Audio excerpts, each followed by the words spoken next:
पूर्णिया में अंचल अधिकारी को थप्पड़ मारने का मामला एक बार फिर चर्चा में है। इस घटना में जुड़ी युवती दोबारा मीडिया के सामने आई और अपना पक्ष रखा। युवती ने बताया कि उसने केवल सवाल पूछे थे, इसी बात पर उसे थप्पड़ मार दिया गया। उसका आरोप है कि इस तरह महिलाओं की आवाज दबाने की कोशिश की गई। युवती त्रिशा रॉय ने कहा कि बिहार में बेटी पढ़ाओ बेटी बचाओ का नारा दिया जाता है, लेकिन इस घटना के बाद महिलाएं सरकारी अधिकारियों से सवाल करने में डरेंगी। इस मामले में त्रिशा रॉय पर केस दर्ज हुआ है। अन्य महिलाओं पर भी सरकारी काम में बाधा डालने, जान से मारने के प्रयास और अन्य धाराओं में मामला दर्ज किया गया है।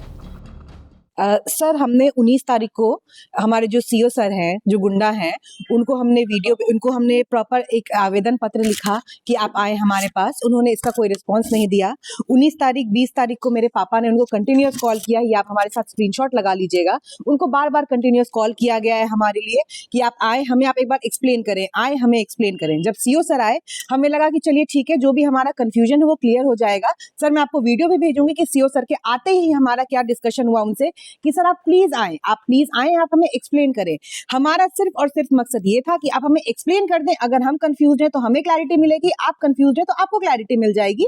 और ये जनता का नॉर्मल एक हक होता है सर कि जो भी कंफ्यूजन है, जो भी चीज है, हम आपसे पूछ सकते हैं। और आप सरकारी कर्मचारी है और आपका ये ड्यूटी होना चाहिए कि जो भी जनता के लिए आप खड़े हैं, अगर वो आपसे सवाल पूछ रही है तो आप उसको जवाब देंगे।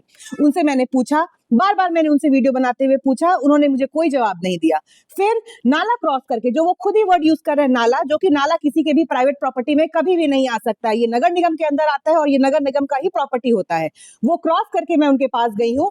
मेरा प्रॉपर उनसे डिस्टेंस है, जिसमें कि अगर मैं उनके पास मुंह पे पास मॉक ला करके उनसे अगर मॉक करके पूछ रही होती तो वो सिर्फ यही तक आते। मेरे वीडियो में वो यहाँ अपने कमर तक नजर आते हुए दिख रहे हैं, जिसमें मैंने उनसे सिर्फ एक सवाल पूछा है, सर एक्सप्लेन कीजिए ना, सर एक्सप्लेन कीजिए ना सर। इसका मतलब ये है कि जो उन्होंने लिख करके मुझे दिया है, मैं उसका एक्सप्लेनेशन मांग रही हूँ।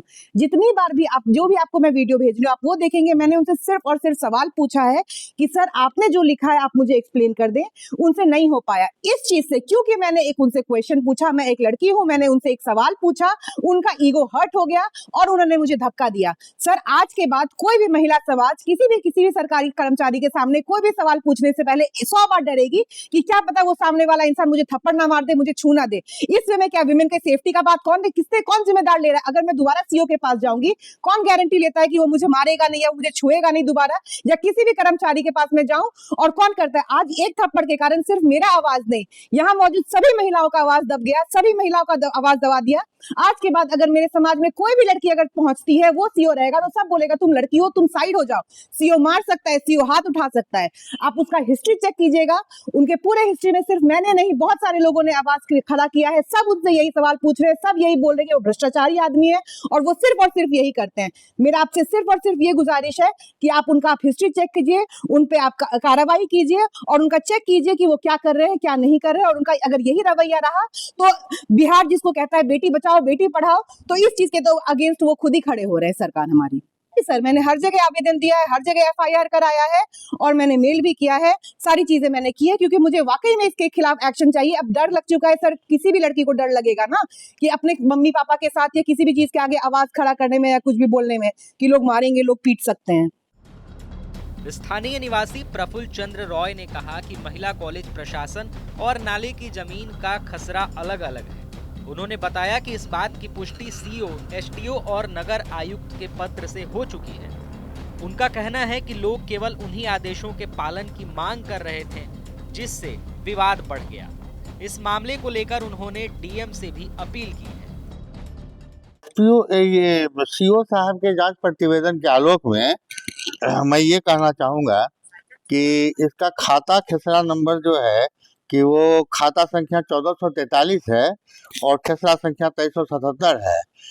क ख ग घ च छ य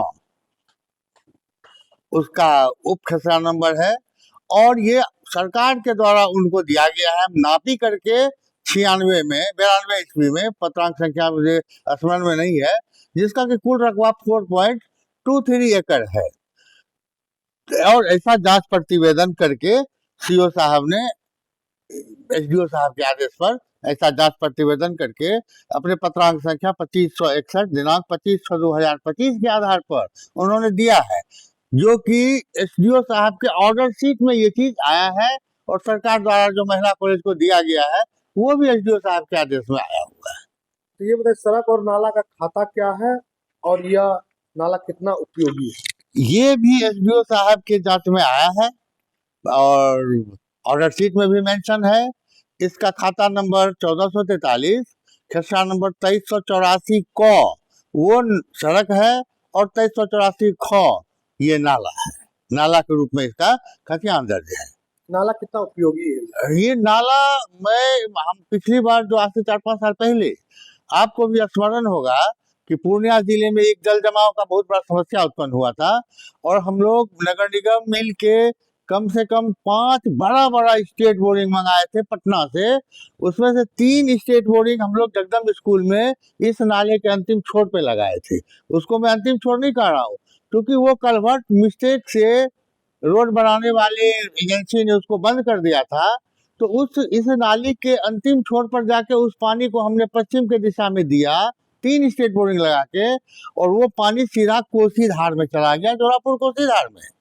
और उससे जो प्रभावित हुए थे लोग आरंसा चौक से पश्चिम जो भी इलाका है आपका, मधुबनी वार्ड नंबर 4 हो, मधुबनी वार्ड नंबर 11, 13, 16, कचहरी, कोर्ट कैंपस, गर्ल्स स्कूल, महिला कॉलेज, कमिश्नरी कार्यालय, इस सब का पानी निकाला गया था और लगातार लगभग 7 दिन से 10 दिन ये रिकॉर्ड होगा नगर निगम में कि कितना डीजल का खपत हुआ था उस बोरिंग में।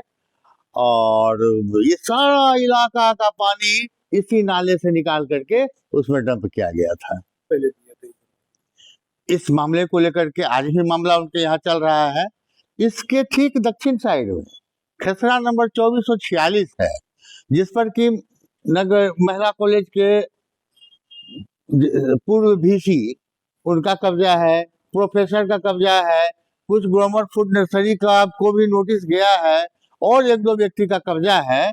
तो जब उस पानी को निकालने की बारी आई थी तो बहुत सारे घर को यहाँ तोड़ा गया था, उन लोगों का पहले से कब्जा था और उसके बाद नगर आयुक्त के आदेश से इसका बाजाप्ता मापी हुआ और केस दर्ज हुआ। आज भी वो केस चल रहा है नगर निगम में, लेकिन नगर निगम और ये तो हाईकोर्ट के आदेश से इसको खाली कराने की बात थी। इस नाले को जिसकी हम लोग अतिक्रमण के विरुद्ध हम लोग खड़े हैं, इसको अतिक्रमण हटाने के लिए हमारा हाईकोर्ट का आदेश आया हुआ है 2019 में, लेकिन आज भी नगर निगम में पड़ा हुआ है। Case number 51/2019, case number 51/2019। और यदि आप अभी हमें मौका दे चंद सेकेंड का तो मैं ये दिखा सकता हूँ कि नगर निगम के दायित्व में आने वाले कितने अतिक्रमण के मामले पेंडिंग पड़े हुए हैं। मैं आप आदेश करें तो मैं भी वो भी कागज आपको मैं दे दूं। कम से कम 1 दर्जन से ज्यादा मामले जो कि संजीव कुमार ने सरकार के आदेश से, सरकार का एक आदेश पत्र आया जिसमें कि कहा गया था कि नगर निगम क्षेत्र में जो भी सड़क और नाले वाली बात है, अतिक्रमण है, वो नगर निगम को हटाना है। तो उसी आधार पर ईस्ट ब्लॉक से कागज आया हुआ था नगर निगम। आज भी नगर निगम में वो पड़ा हुआ है, कोई देखने वाला नहीं है।